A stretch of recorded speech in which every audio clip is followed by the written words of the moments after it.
Thank you so much for everybody, not only panelists, but people that are attending the webinar on maximizing profitability in a shifting market.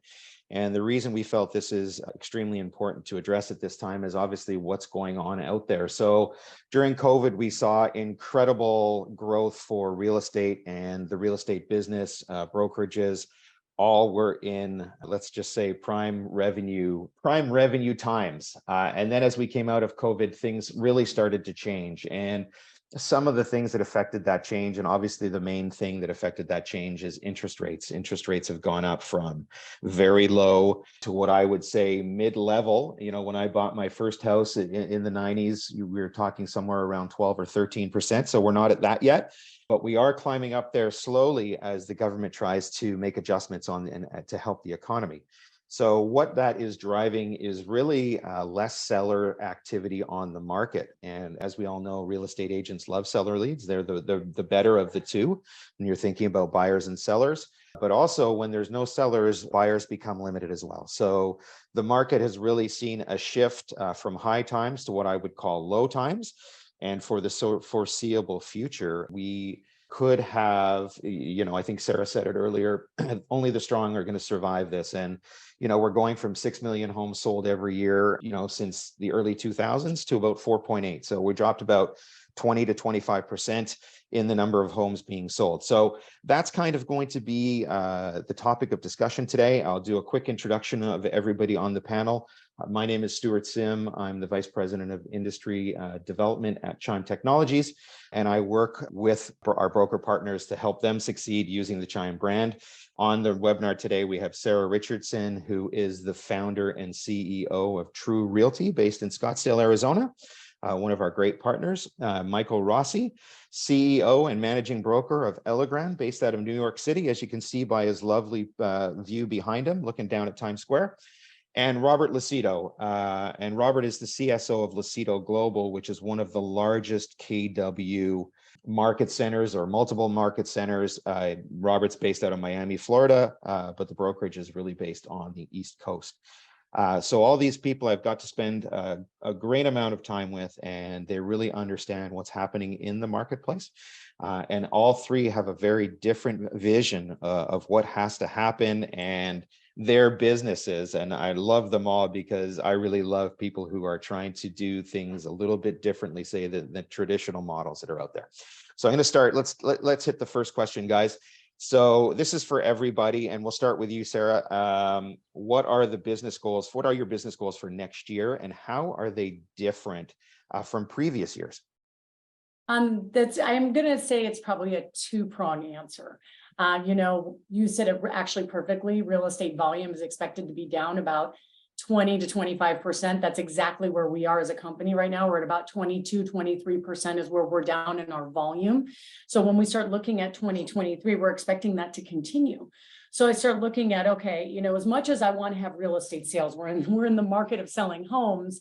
What we've really got to pivot and focus on heavily is headcount, because now real estate agents have time to move their business. They have time to think about their process, their execution, their marketing strategy, their business models, automation. You know, there's a lot of things we push in the Chime CRM.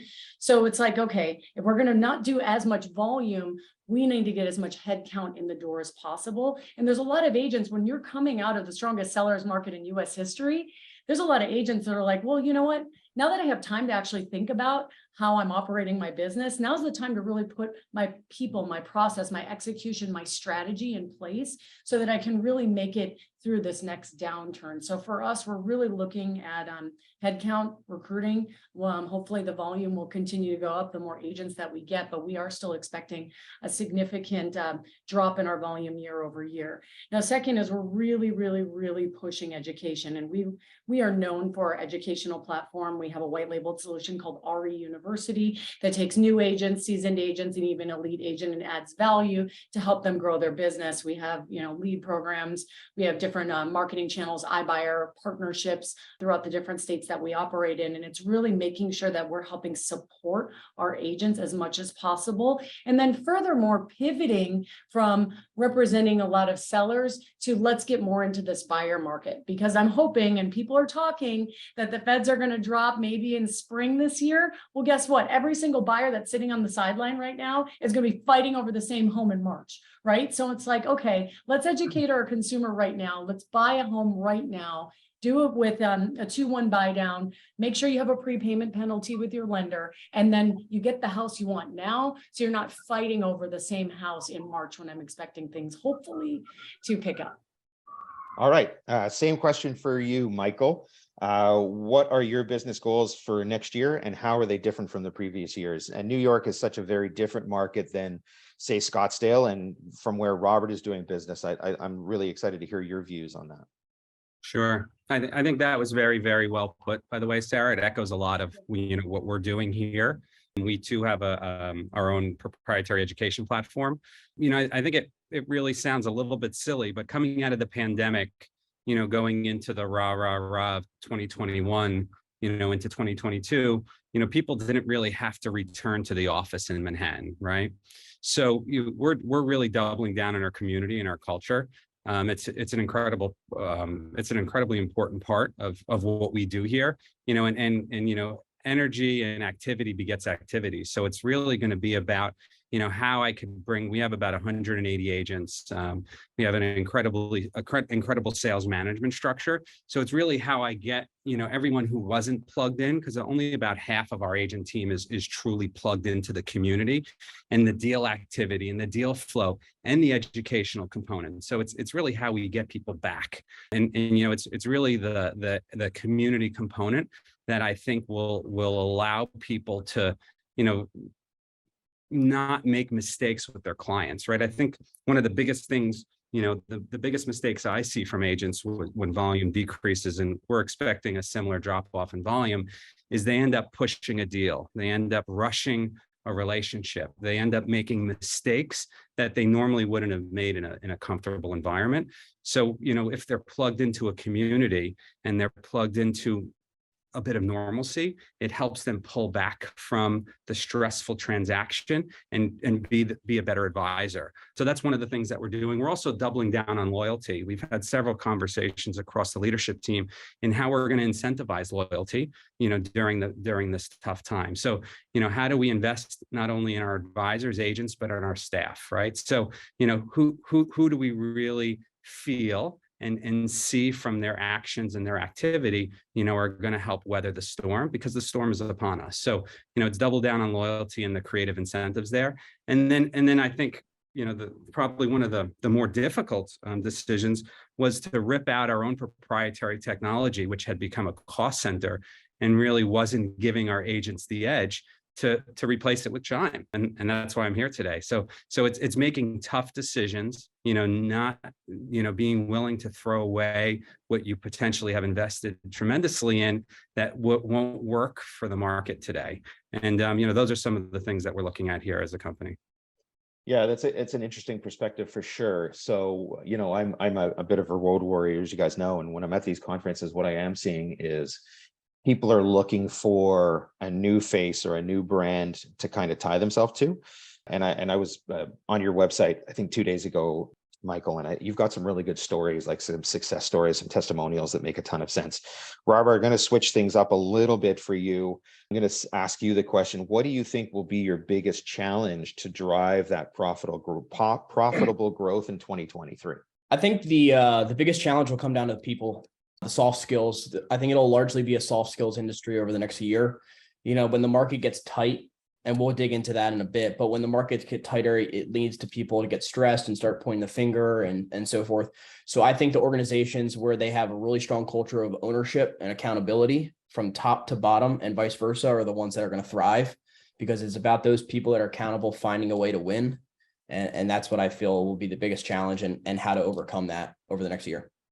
Now, working Mhm. for a large brand like you do and Keller Williams, how are they helping you? Like, what are they doing to bring, the economy and all this information to the front and center so people know what's going on? Well, Williams runs different mastermind sessions on a monthly basis. So that's one aspect of a resource. Within our organization, we operate, with a large degree of self-sustainability and autonomy. So if you're in our ecosystem, we want to be self-sustaining. So although Keller Williams has a lot of resources available for every agent, whether you're on expansion, a team, or a solo agent, we pride ourselves on having everything that we need to have to support our agents. Very cool. Very good. Next question. So profitability by nature is driven by either lowering expenses or growing revenue or a combination of both. So do you think one is more impactful than the other when you think about this marketplace, or is it about managing costs efficiently, striving to achieve greater ROI from your sales and market expenses? I'm going to throw that one to you, Michael. Sure. Thank you. So this is a loaded question because it's really an and both, right? So Yep. look, if you're a leader in this marketplace and you're not lowering expenses, I think you're doing the community that you're shepherding the service, right? So I think the hard thing there, at least from my perspective, is being able to bifurcate different initiatives and measuring 3 times and cutting once, right? So, we always say location, location, location, obviously, but in this world today, it's ROI, ROI, ROI. And I think, when you bring in the rising interest rates and you bring in the cost of capital, the reality of it is that, coming out of the pandemic, at least from my perspective as well, I overspent. I'll be the first one to tell you I overspent. And some of it was very aspirational. Some of it was because I believed in individuals that I invested in. But the reality of it is it's making tough decisions and being able to bifurcate where the ROI is and where the true potential is. So it's taking a slap of reality from how quick the market has given us a knee-jerk reaction and saying, hey, this initiative is very different than this initiative, and this human being can get involved in this initiative. Give them the opportunity to pivot themselves as you pivot the company. So it's really about the bifurcation of opportunities. It's about being realistic about the aspirations versus the reality, and openly communicating, how the company is going to pivot, as you lower expenses and you focus on more growth initiatives. Interesting. So, when I go to these events, I hear everyone talk about top of funnel, right? For this industry, everybody's always been focused on leads, right? But leads are going to be hard to come by. You've got extreme competition out there with all the big brands. You've got the iBuyer community. You've got the power buyer community. And Robert, when you look at the bigger picture around how you're going to drive your business, let's talk top of funnel. So what might you consider adjusting with your lead generation strategy next year, right? So I know in the past you relied heavily kind of seller leads. You're doing lots of cool things around that. Sorry, I was on mute. So we are seller heavy. We're 60-40 on the sell side. To provide a little color, I actually don't think leads will be hard to come by. Last year, there was 200 million leads that were sold. What's going to be hard to come by are deals that get to the settlement table.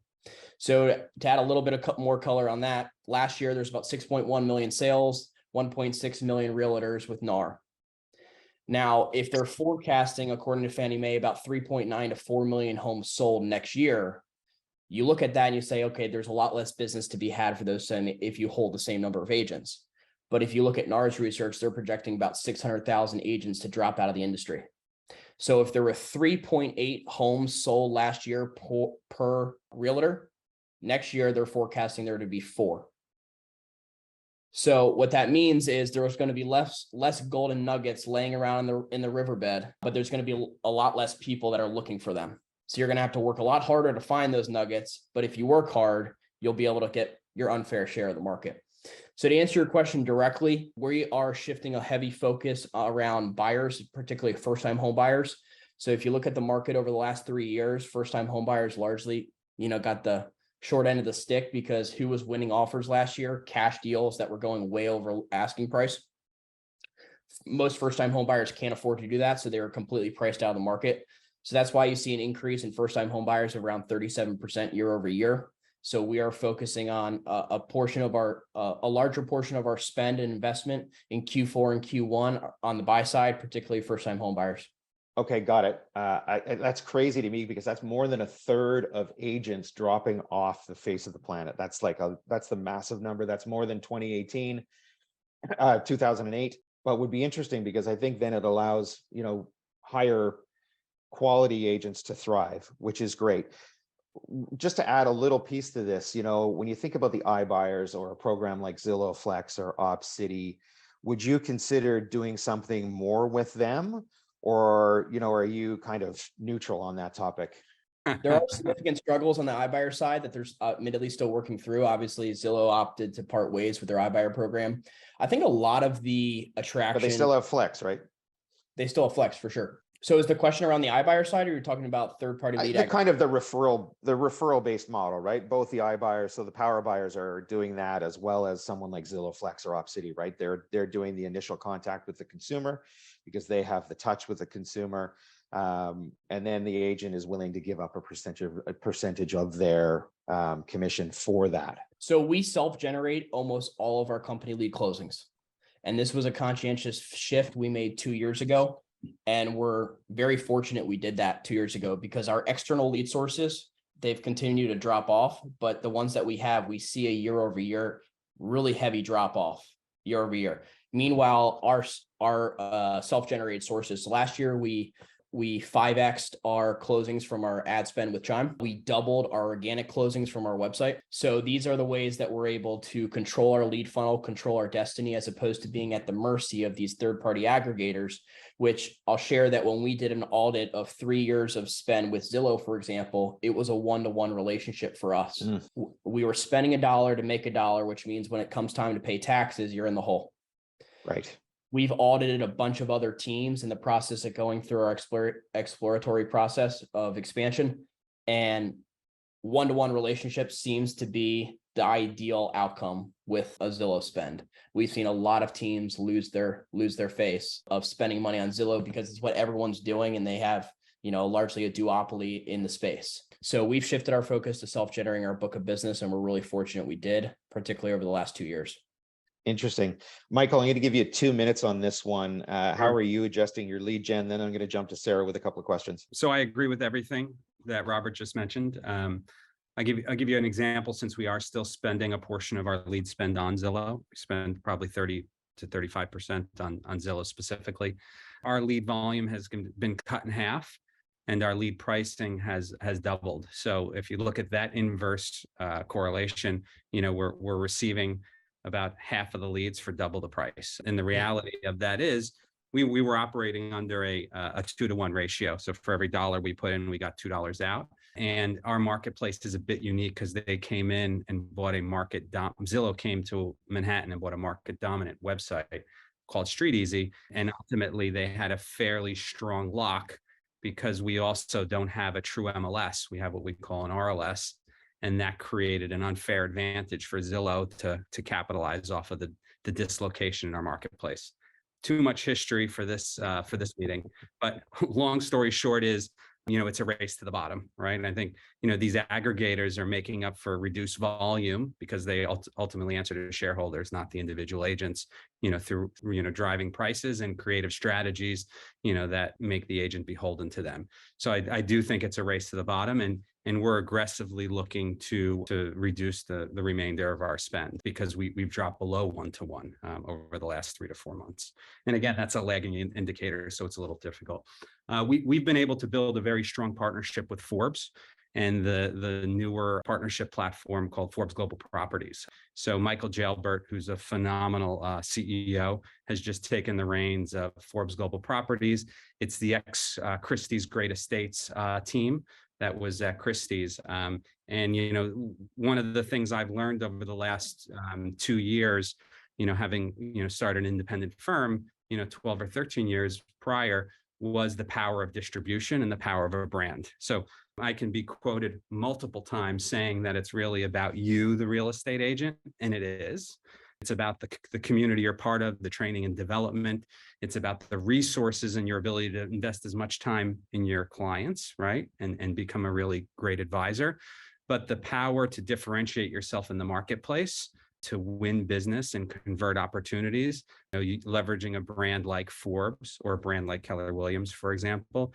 I wouldn't know that firsthand, but the reality of it is that we're doing the same things that Robert's doing. We are focused on first-time home buyers. The millennial cohort is seemingly strong, and they still have access to capital. And so we're looking at the top end of the market, and we're looking at the bottom end of the market, and there's a feeding frenzy in the middle. So it's been a very good time to pivot, and it's an interesting marketplace here in the city. And we're just as an aside, we're down, some say 40% in volume, where the rest of the nation is down 20 to 25% volume. Wow, that's massive. I'm going to shift a little bit here over to Sarah. So, Sarah, your organization is built heavily on recruiting, but there's a portion of that has to play on social media. So, what role does social media currently play in the growth of your business in different ways? And how might that change in this current market, right? We're looking at new ways to bring people on board. I want to hear your thoughts on that, but I'm going to come back a little later because I had a little bit of a thought on what we were talking about there. Okay, sure. I've got a full-blown digital ad agency within True. So we have a CMO, we've got a web developer, got a video editor, I've got a content writer.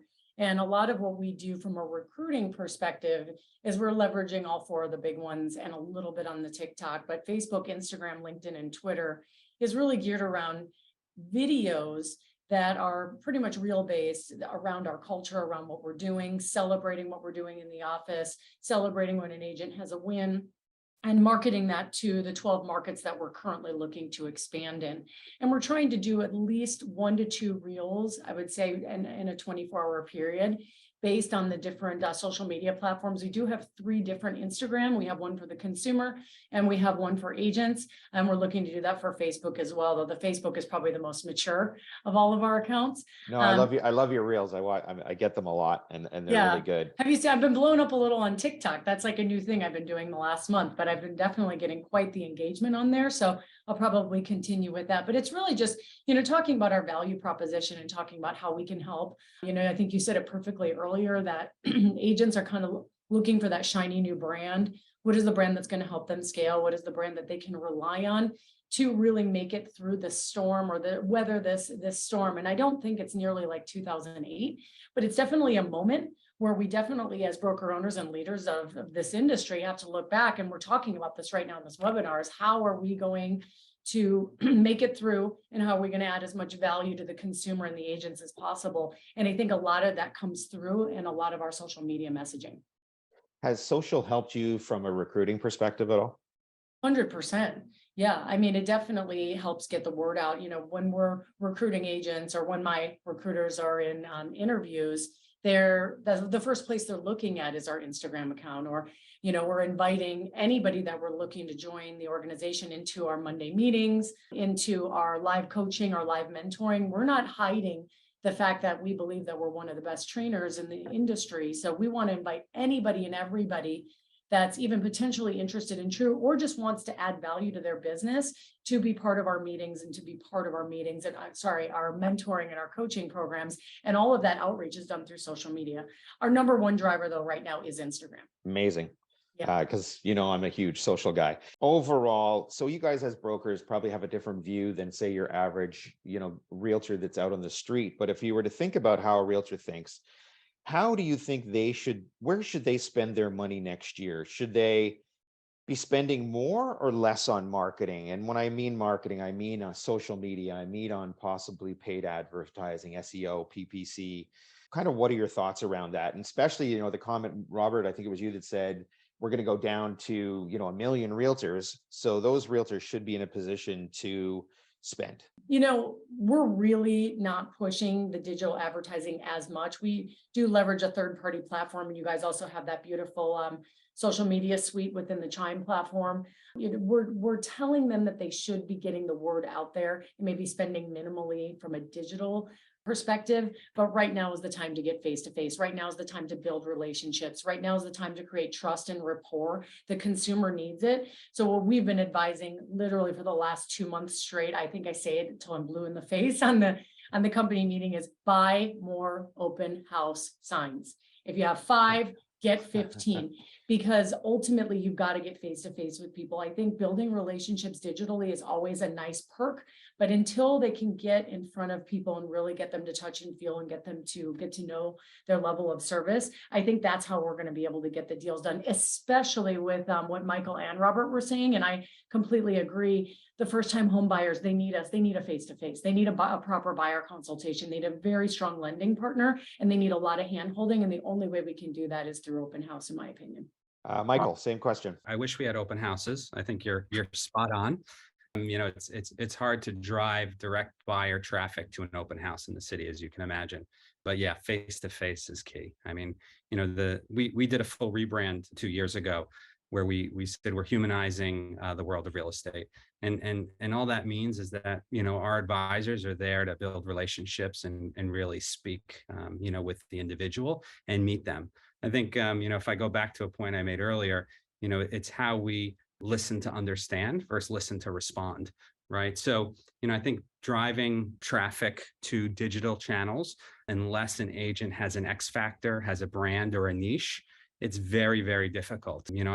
I shy an agent away from spending money on digital unless they can answer the question why, right? And then the second question is what do you do next, right? So the reality of it is then I see another big mistake where they try to do multiple channels. If you're going to do it, do the one that fits your personality the best and do it well. So you really have to find your niche in the digital space. And I think very few agents have the ability to do that. And it depends where they are in the career. One of the things I love that Sarah was saying was celebrate. I think, the thing, leadership in this industry does not so well is celebrate their people. And I think, during this time, celebration becomes more important. And that again, that's part of the human element. So, if your agents don't have that niche or that personality component to really expand on in the digital world, celebrating them well in the digital space for them, I think is a very good strategy that all leaders, should implement across the business. Great stuff. Awesome. Thank you. So now I want to get into really the meat of the webinar. And when I say the meat, I really want to start talking about technology investing in a shifting market, right? So I work for a technology company. I've been in technology for 22 years. Should brokers be investing more in technology, and what particular areas should they focus on? And Robert, we'll get you started on this one. And then we'll have a little bit of a play of each of you. I don't think it really becomes about conversion, right? We talk top of funnel, but long-term conversion and nurturing is really key to the whole thing. The mindset that more is better, I think, is really applicable around technology. I don't think it's a matter of whether they should be investing more or less. It should be that they should be investing more in the right things. The average brokerage, we were at a T360, like you mentioned, the average brokerage has 12.6 pieces of software in their business. That's right. Yeah.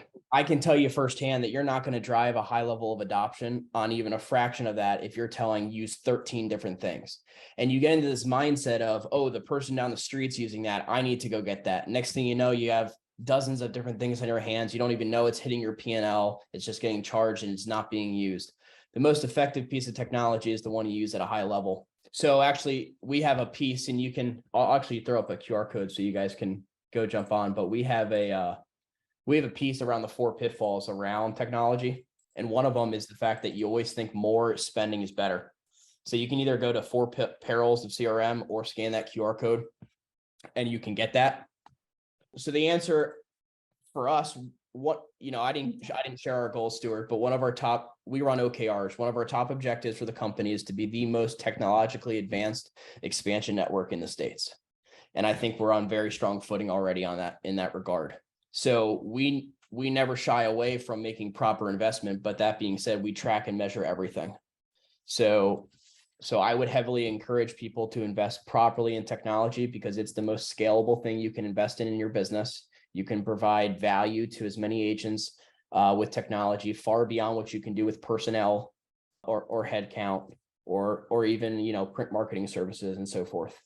So that's my take on the more or less debate around technology. Very cool. Perils of CRM. Interesting. As a CRM guy, I'm going to download that one for sure because I want to take I know a look I didn't at get it. the photo. I was trying to get it and I didn't get it fast enough. I mean, you'll like it. I mean, 55% of all CRM platforms fail to produce results.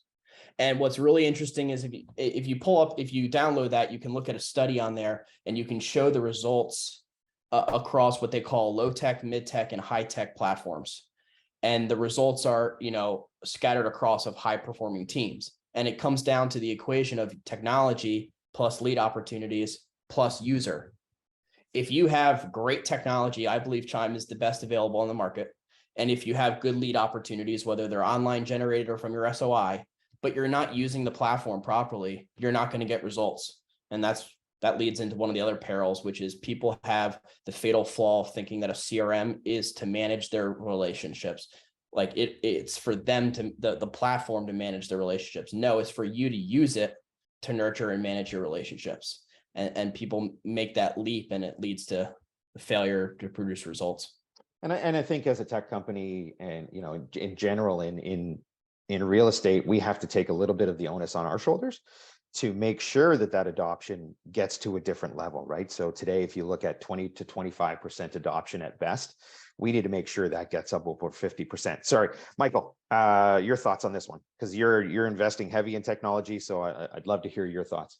So we invested heavy in proprietary technology, which I think made us a little bit smarter than our competition in how we were going to choose to replace that with the right technology partners. So I think, you know, I think the theme of 23 and 24 is going to be, you know, the strength of your partners, right? So, you know, how strong are your partners and why are you investing time in those partners outside of the human element, right? So, you know, I'm here today because I believe in Chime and I believe in the partnership that we are embarking on.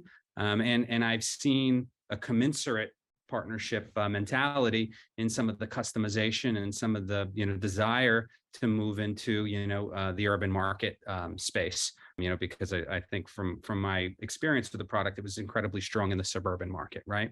So, you know, the idea is keeping it simple and really being able to have long-term vision with short-term adoption in mind. And I think what Robert touched on there is you can't have 12, you have to have 2 max, maybe 3, and the agent has to know why they're spending time logging in to the individual platform, or, you know, obviously having an SSO opportunity. But I really think it comes down to your people and understanding the long-term vision of how they're going to leverage that technology. Sarah, quick. Oh, sorry. Go ahead, Robert. 75% roughly of spend and lead generation goes to top of funnel. People are shelling out money for more and more leads. It's always about the next lead. Not enough focus is on middle of funnel and bottom of funnel, which is where Chime cuts its teeth. Yep. Anyone can run ads for you on digital platforms. You can go to Facebook and do it yourself if you want. But where Chime really differentiates itself is on the conversion engine, on driving those opportunities down the funnel to ultimately produce income. Everything beyond that point is an expense. Not until you get to the settlement table does it produce any revenue or value for you or your agents. And I really hope the industry starts talking much more like this, as opposed to that top of funnel conversation that everybody's stuck on. Sarah, same question, but in a different way. So, you know, we're seeing other companies, and you look at EXP or you look at the Real Brokerage, they're heavy into the recruiting side of the business, right? And that's one of your specialties. So how do you use technology to differentiate yourself in attracting and, more importantly, retaining those top agents? Yeah, that's a great question. Twofold, and we've built out, and I'm still waiting for your beta test on your recruiting software, by the way, but That's we on me. built out an entire new Chime ecosystem for our recruiting funnels. That's connected to our website and all of our different recruiting funnel websites and how we drive traffic to people that want to join the organization. And one of the things that we've done is we've created AI-enabled bots that essentially have conversations with new recruits that we drive to certain sales funnels, and they have conversations with potential recruits, and they can sign on through our website, sign all of their documents, and then ultimately all of their documents now have an API integration with our transaction management software, Brokerment, where Brokerment does all the onboarding for us. So we've completely automated the entire recruiting and onboarding process to really help keep our full-time staffing requirements down. And that's one of the things I think is a big topic here in this conversation is how are we going to stay profitable as an organization? You know, real estate brokerages aren't that sexy. You know, if you look at some of the biggest brokerage in the nation, they're operating at what, a 15% gross margin, 3% net earnings. The rest of the business community kind of laughs at us in that regard. And so I look at that pretty heavily when I look at our P&L and I look at what we're doing from a profitability standpoint. I'm like, okay, if I can reduce some full staffing requirements through some AI enablement that we've developed in-house, I can be a lot more profitable as an organization, and I can give my agents and my consumer a better experience. So from a recruiting perspective, we do use the Chime CRM, and then we drive them to all of our different recruiting funnels, and they onboard through our website and then into the Brokerment transaction management system. But I agree from an agent perspective, you know, the median age of a realtor is what, 57? And they're logging into, Robert said 12. I thought it was like 15 different technologies a week. And then we wonder why we have adoption rate problems.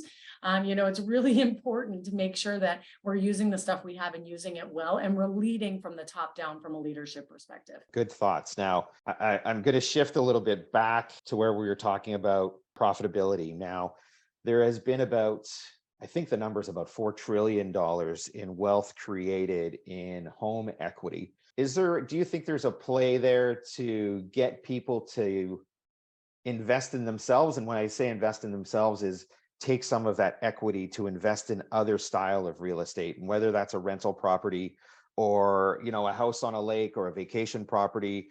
You know, Michael, you live in New York. People have their vacation properties up in the Hamptons and down the Jersey Shore. Any thoughts on that side of the business, which is a different way of creating new revenue?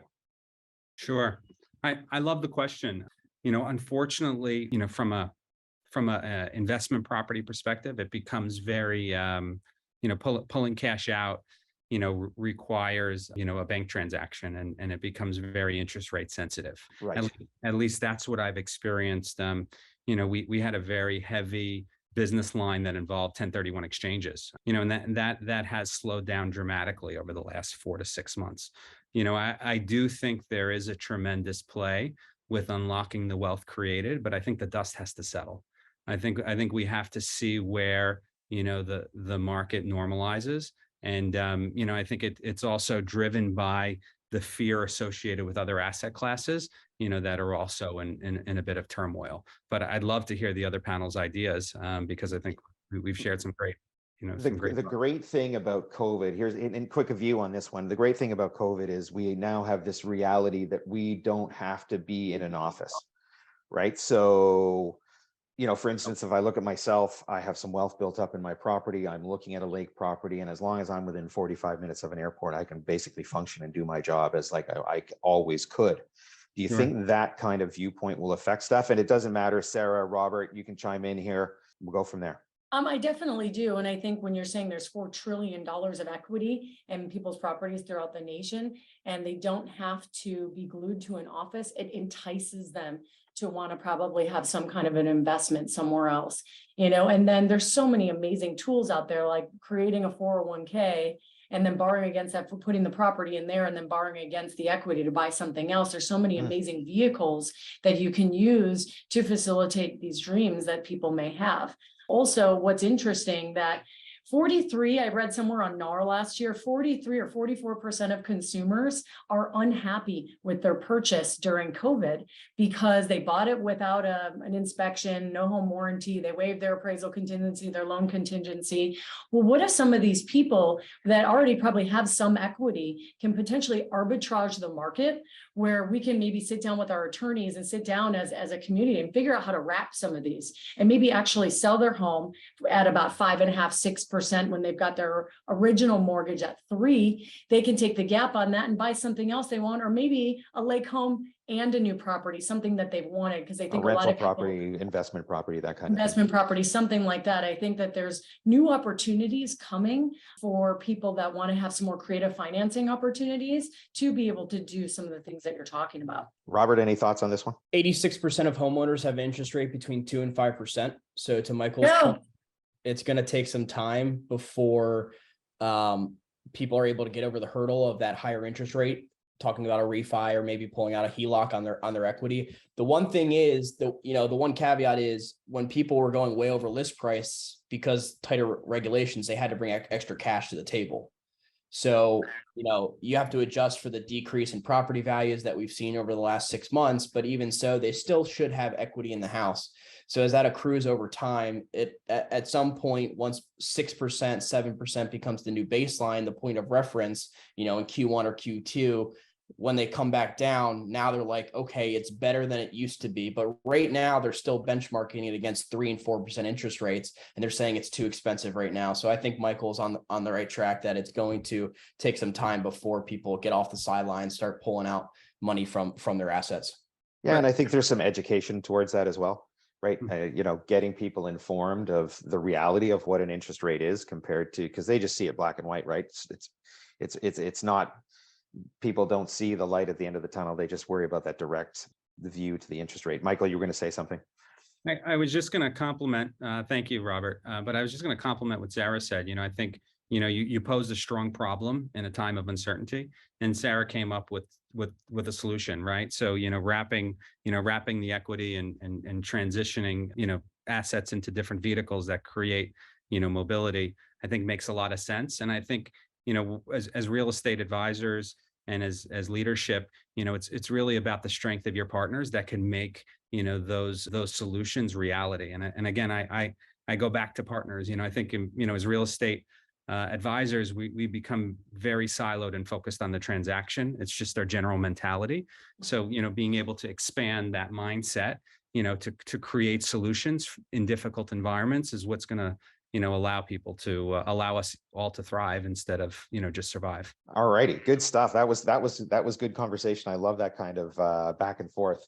Last question for all three of you. What advice would you give broker owners or even, team leaders about how they approach 2023? And I would even say 2024, because I don't think this is going to be a 12-month problem. Who wants to go? I'm going to kind of circle a little bit back on my first statement, which is, we're expecting volume to still be down. We all know this. I think we all agree with this on this call today. So it's really focusing on headcount and focusing on your people and making sure your people are comfy, they're happy, they have their systems, their tools, they have their trainers, they have everything that they need in order to be successful. And then showing what you can do for others in your community, when that means really is what I'm going to be focusing on very heavily in terms of recruiting. Right now, I say it's recruiting season. I think teams and brokers need to kind of get behind that mantra. If deal flow is going to be going down, then headcount needs to be going up. Can I ask you a quick question, Sarah? Have you incentivized your agent team to recruit on behalf of the company, and how? Yes. Yeah, we've had a partner, a program for about 8 years where it's one layer. If they bring somebody into the organization, they get 2% of the gross commission of what that agent makes until they cap. Mm-hmm. If they bring in 50 agents that cap, it's about $100,000 in residual income. Gotcha. It's only one layer. I don't have the multiple layers like EXP and Real Broker. Or a little on the Keller side, Robert. Or Amway. Classic. Yeah, I think you're a strong closer, Robert. So I think I'd like to go back to exactly what Sarah said. It's really going to be how you really incentivize your people. It's how you from a leadership perspective, it's giving them vision. It's helping them differentiate themselves in the market. Unfortunately, there's a lot of therapy in this type of market, right? So, money was cheap during the pandemic. In 08, houses were cheap and money was cheap, but I don't think people spent an increased lifestyle, as a pent up demand result, resulting from the pandemic itself. So I think there's some more nuances here, from a psychology perspective. So it's really how you listen to understand and not to respond. It's how leadership, focuses on the vision and the direction, and doesn't allow their top producer or, the agent body, sway them because, in the moment things seem, difficult. So I think the advice is really to take a step back and focus on, where you want to go and what you want to achieve, during this climate, and stick there. And when you're making tough decisions, pin back to where you're going and how you're going to get there, instead of, doing that jagged approach that many people do in this industry to success. Robert? I would say it's not about a lack of resources. It's always about resourcefulness. With scarcity, we're really That's gonna have deep. to pare it down. And, if you're at the horse race and you want to put money on, back your best investments, identify your agents that are most meritorious of your investment, and strategically not only put dollars behind them, but do everything else in terms of that soft support around them to help them achieve success. If we know there's going to be a lot of culling of the herd, if there's going to be a lot of drop off of agents, it doesn't make sense to invest, disproportionately in people that are going to be out of the industry in 1, 2, 3, 4, 5 months. Back your right horses, be conscientious about it, and really be focused on being resourceful in this next cycle. Awesome. We've got a few minutes left here, and I want to leave that open to question and answers. If any of the attendees want to put something in the Q&A, I'm happy to get answers for you. If not, I'm going to just ask Sarah one thing. So Sarah, you mentioned that you're looking to get into 12 markets. Is that correct? Yes. And how's that going so far? So, we're coming to the end of 2022. So everybody's planning for 2023, or should have a plan in place already. What does that look like for you? So getting into these new markets isn't always easy, right? Because your name, your brand, what are your thoughts on that? Well, our goals for 2022 are a lot bigger. So we really looked at the markets. We have 42,000 people that had applied to go through some kind of our training or applied to work through the brokerage through our marketing efforts. That's a lot of leads. And so what we looked at was, okay, what states did we have the most applicants in? What states did we convert the most recruits in? And then we kind of narrowed it down, because we had a really big goal for this year. And we're like, okay, if volume's going to be down, we need to really watch our costs, obviously. And we focused on the 12 states where we were having the most success, where we were already members of the MLS, already members of the association, where we had active brokers and we had active agents to create community around. Because it doesn't make sense to have one agent in one state and one agent in another state. It makes sense to build around people and to build around a community, so you can start getting market share. Awesome. Any last trailing thoughts from everybody? I don't see any questions. So we can either end it, or if you want to put one last statement in, please feel free. You touched on this earlier. It just came back to me around the engagement. I think this was used to adoption around 25%. Yeah. That's one of our top focuses it's been for the last quarter, but for next year, we're laser focused on driving the engagement and adoption.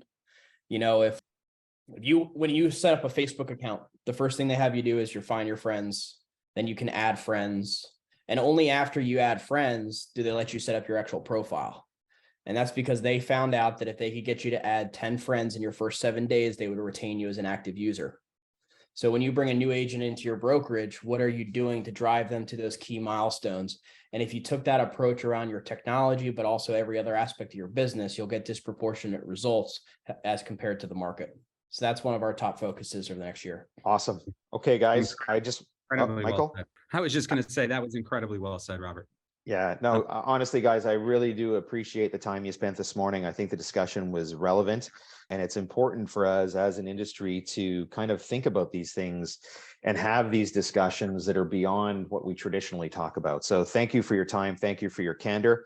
And I look forward to doing this again with all three of you, and hopefully seeing you at, some events coming up, or Sarah in Scottsdale. So thanks again, guys. It was so nice to meet you, Robert and Michael. Thank you, Stuart. Thanks everybody for attending. And if you guys come visit the city, please come visit me. We're I'm there in I January. love New York. He's in All right, time. guys, have a great day. All right. Thank you again. Bye.